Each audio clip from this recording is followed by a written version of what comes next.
Most s statusom kulturnega spomenika sodi pod pristojnost Zavoda za varstvo kulturne dediščine.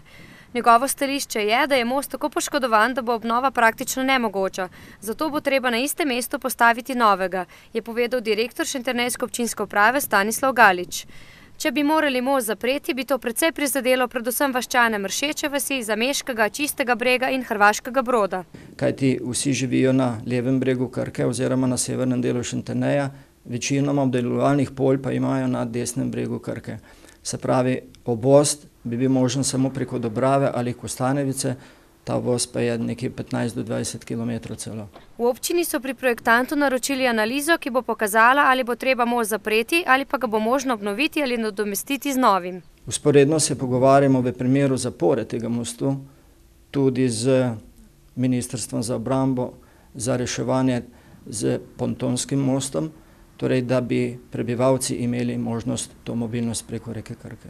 Kot dodaja Galič, o pripravi proračuna za prihodnje leto že razmišljajo o zagotovitvi sredstev za obnovo mostu. Ta naj bi brez projektne dokumentacije stal približno $500 000. Glede na to, da gre za kulturni spomenik, občina računa tudi na pomoč kulturnega ministrstva.